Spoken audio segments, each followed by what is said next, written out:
Hi, everyone. Welcome back to the Big Purple Blob. My name is Susie Church Brown. I am a parent and wellness coach with healthyexpatmom.com, healthyexpatparent.com.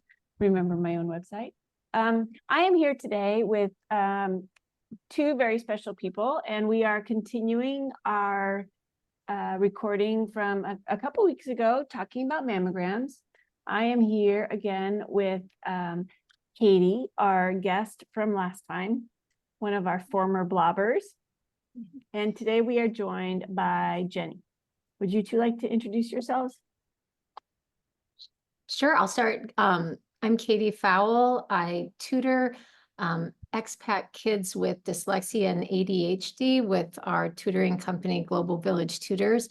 And today I'm here to talk about breast cancer because I am a survivor and just the complexities of living a foreign service life and trying to prioritize yourself as a woman and get the care that you need early on. And Jennie? I'm Jennie Linton. I am a therapist that works with expats, and I'm also a coach. And I have a company called The Expat Mom where I do coaching for expats as well. And I love this group and this chance to be able to be in this space with our foreign service community and talk about some of these important issues that we all experience. And in particular, today we would like to hear two stories, Jennie's and Katie's. We're going to start with Jennie's because she has some particular situations, some particular characteristics that would perhaps influence her, not urgency, but the diligence with which she should follow through with her mammograms. Jennie, take it away. Yeah. So I think in the previous episode, if you haven't listened to it already, I think Katie and Susie talked a lot about kind of the experience of getting mammograms. And I think they made some really important points, and just wanted to add my story, which is that I have a very high family history risk of ovarian and breast cancer. My mother and grandmother and aunts have all had that. And I don't have the BRCA gene, but my mother had it. And so my OBs have encouraged me to get alternating tests of both mammograms starting at age 35, and then also ultrasounds and CA-125 blood tests alternating every 6 months. Mm-hmm. And the reality of being overseas is that is just not an option in most places that I've lived.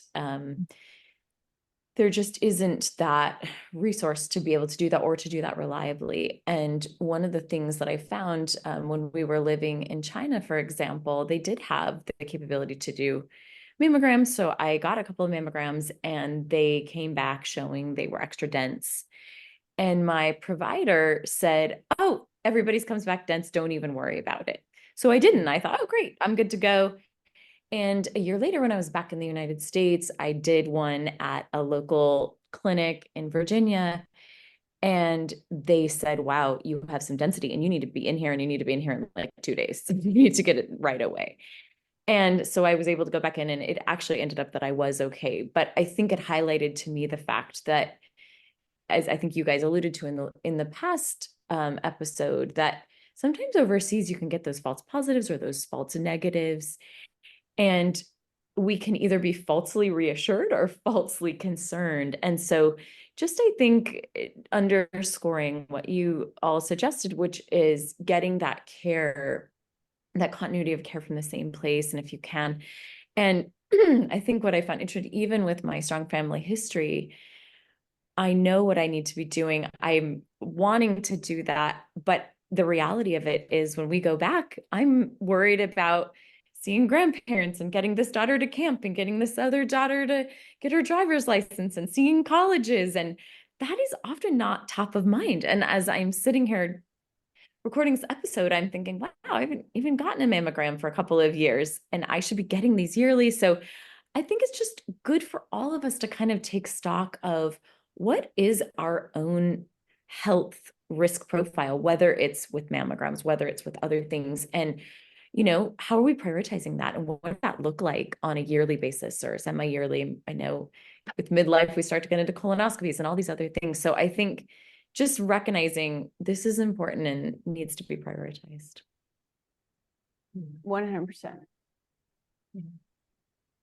So Katie, will you walk us a little bit through your experience of your back stateside, but you were abroad for a long time. What has your experience been around? You talked a little bit about mammograms. What's your experience been like in the diagnosis process and the treatment process? And share a little bit about your story, if you will. Sure, I can just totally connect to you, Jenny, though, about I do not have a family history of breast cancer.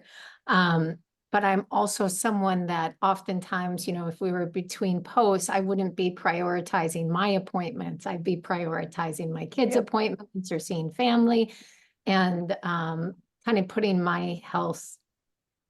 And I was healthy. I felt like, hey, I eat healthy, I sleep, I exercise, I pray, I have social support. I feel pretty A-okay. So for my story, we had been back stateside and we are now out of the Foreign Service. So we have been living in Northern Virginia. And so I have more access now to getting regular mammograms. But similar to what you said, Jenny, it's like I have very dense breasts. So every time I go in, they're like, oh, you need to get an ultrasound now. And I always get scared. And I was like, oh, I'm not going to do it this year. I kind of shared part of this story in the last episode. And I had met up with some old college friends. And one of my friends is a physician. She's like, Katie, you got to get your annual mammograms.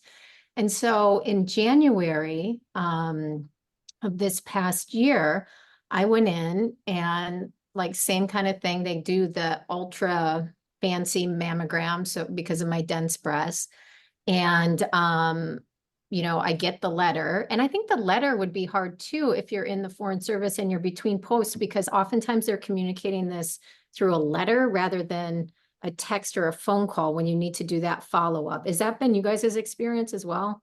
Yes. Yeah. So Susie's point about doing it at the beginning of your PCS or in between, when you're home leave is really important. So I get the letter, like a week later, hey, you have to come in and do the ultrasound. And I've had this before too. And so I was like, okay, pretty standard, go back in, get the ultrasound. And I remember the last time I had this, I was laying on the, I'm actually going to cry because this is the first time I've ever shared this story. I mean, just what I've just experienced. And the first time it happened, I remember laying on the, they do the ultrasound and then they walk out of the room and then they go talk to a radiologist. It's like an ultrasound tech. And then they go talk to the radiologist and then they basically come back in and tell you if it's like serious or not. And the first time it happened, I remember looking up at the ceiling and they had these clouds up above and I was like, oh, if this is serious, all I want to do is spend time with my kids and do more yoga. That was like the thought process I had. And then the tech came in and it was no big deal and I was able to go home. But this last time, the radiologist came in. And for some reason, I think my faith is a little stronger right now in my life, but I didn't feel scared. I felt like, okay, this is going to be a challenge. And so the radiologist came in and said, we see something suspicious and we need you to come in for a biopsy. So think you're on home leave. All right, this is already 2 weeks where this is dragged on. So then I got to get an appointment. Usually they do this very fast, the biopsy. So if you've come in for the ultrasound, now you have to get a biopsy. That happened within 2 or 3 days. At the same facility. So Fairfax Radiology, you guys, it has places all over Northern Virginia. So that's a good place to try to get an appointment if you need one. So I go in and this appointment was like the worst. For those of you that have had a biopsy, it's like a needle they stick in your breast and then they kind of do it's like a stamp and then they take out a piece of the tumor and then they run the test on the tumor to see if it's cancerous or not. And I'm not sure if I have all this lingo right, but this is what I remember. And I remember the radiologist saying to me, I think it's a radiologist that does that or maybe it's whatever it is. And he said to me, so you have a breast surgeon lined up? And I was like, no, why would I need a breast surgeon lined up? And he's like, well, this is looking highly suspicious. And I was like, and that scared me a lot. And so I was like, Wow. okay, yeah. And that Question. was not Yeah. the doctor. That was just like an Well, assistant. well, I think he is. I think the person that comes in and does the biopsy is some form of doctor, because they're taking the tissue from the tumor. So whatever they're seeing on, they do an ultrasound and then they place this marker in your breast and take out the piece of the tumor. So whatever he was seeing on that ultrasound was making him feel like she will need to get this removed. Wow. So that sucked. Your gentle bedside manner when you're No. already probably heightened anxiety about it. Yeah, and the procedure itself is not comfortable. So your adrenaline's going. I kind of felt like I was going to faint. And after they do that, they have you go back in and do another mammogram, because they want to make sure that the piece of, I forget what it's called, the tracker that they put in your tumor is in place, because then when the surgeon goes in to remove it, they use that. So, but they didn't tell me I had cancer. They just said, do you have a breast surgeon? So I did the mammogram, went home. It was President's Day weekend. So it was a long weekend. And then it was the radiology place was supposed to call me back, but no one was calling me back. And what ended up happening is my results came through my chart, which, do you guys know my chart? A lot of, Yeah. and I Like could your read. portal, your medical. Oh, They, wow. they didn't call you? Mm-mm. Oh So, my gosh. oh, That's not so it- supposed to be a thumbs up. Sorry. no, yeah.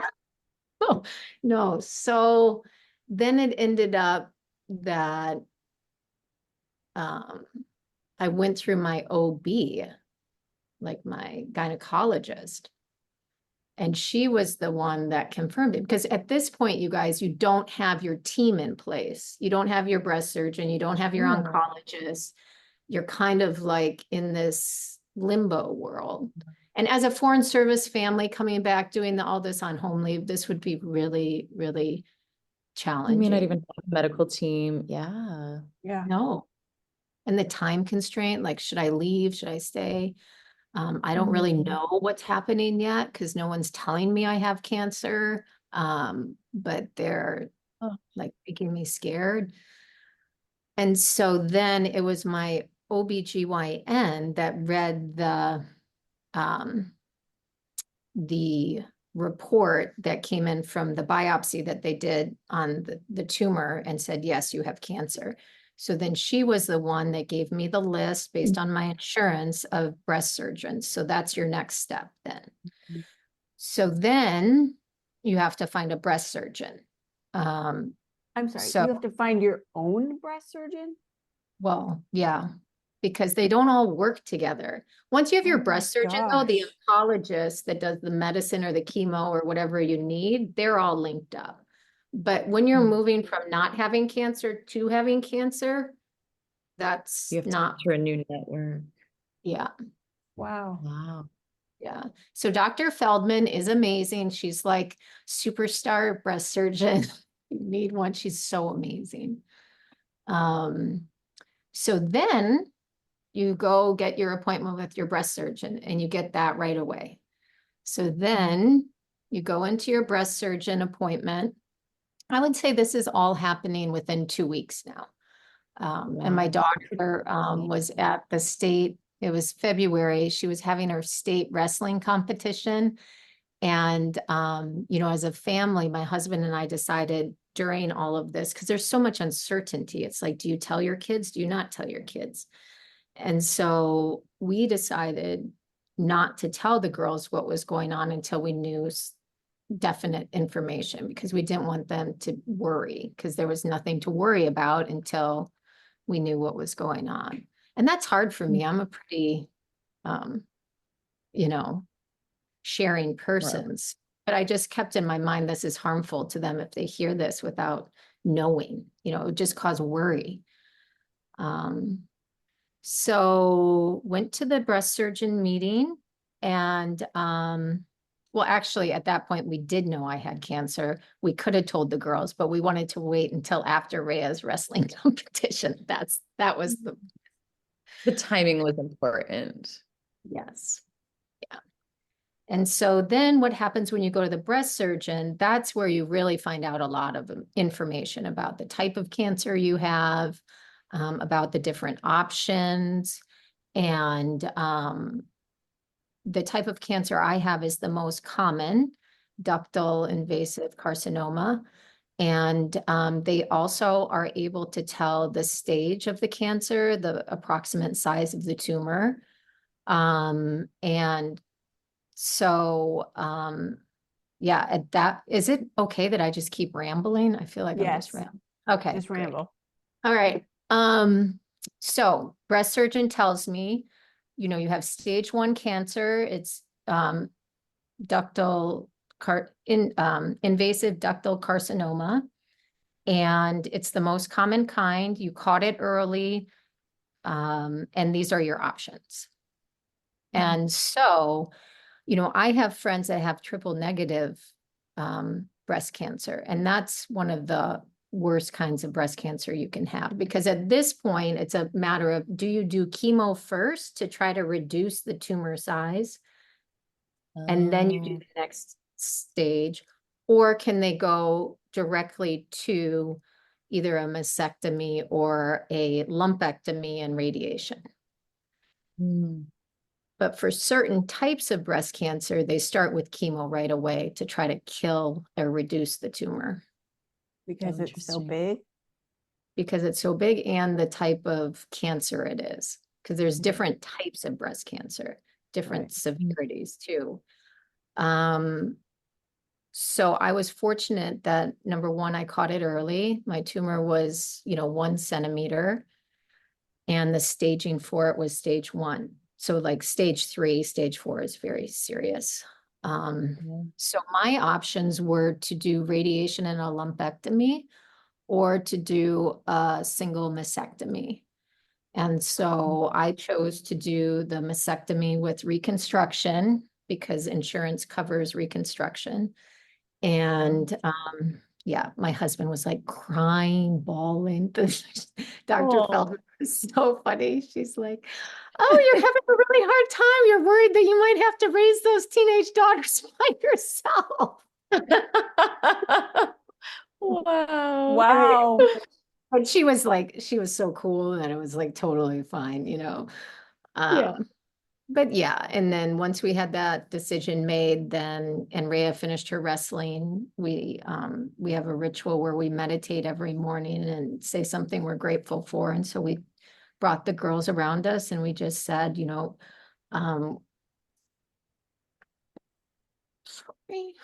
Okay.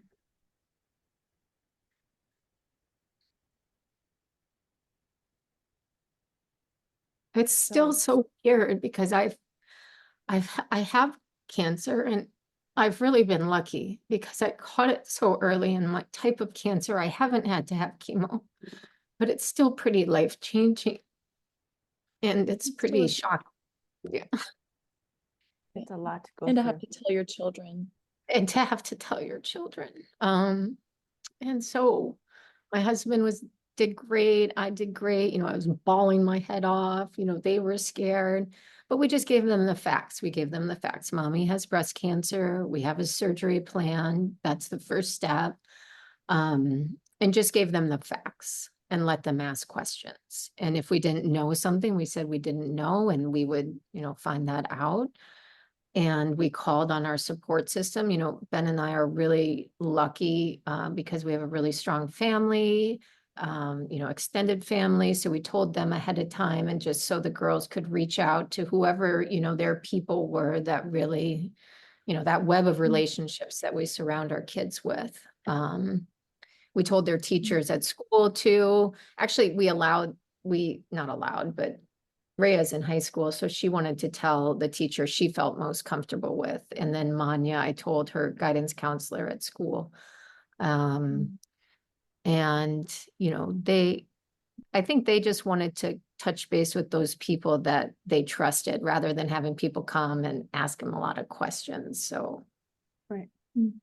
So Yeah. wise. yeah. And then, from there, then you get tested for the BRCA gene, Jenny.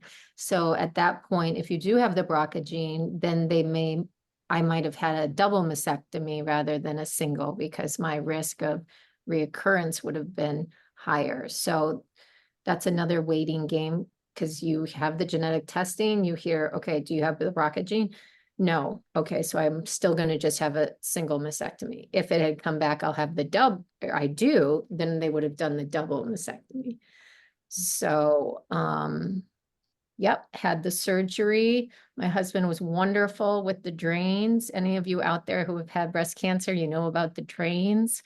And then after that, they do more testing on the tumor that's taken out, and they give you an oncotype score.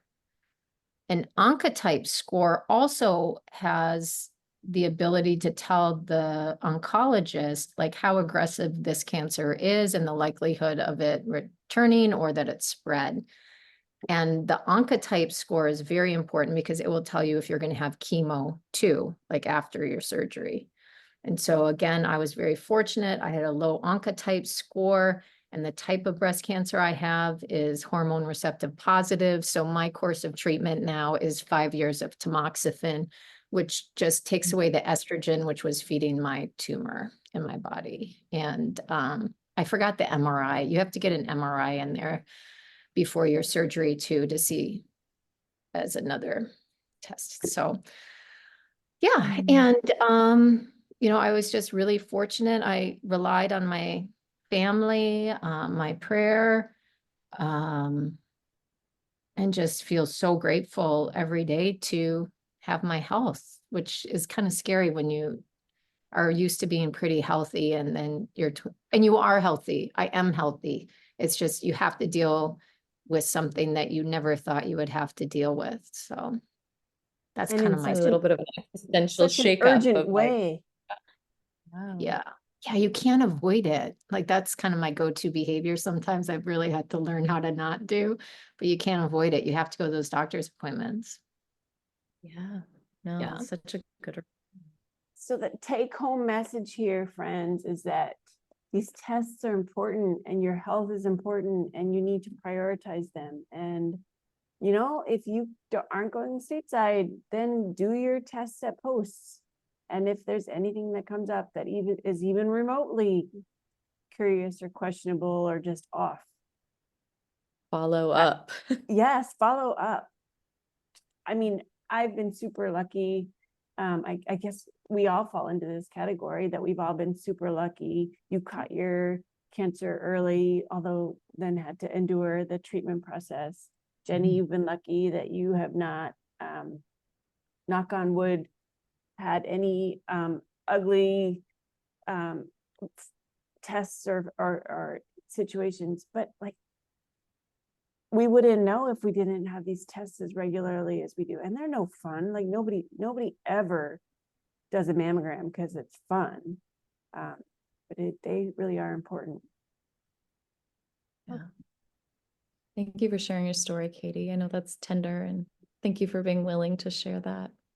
Oh, of course. Yeah. I just think that I really don't like getting a lot of medical intervention. I think, when you're foreign service and you're living all over the world and, really being independent and taking care of yourself, you're like, oh, maybe this isn't necessary. And it's science, and they've developed this technology to help treat illness. So yes, getting that preventative care is something that I'm more willing to do now and advocate others to do.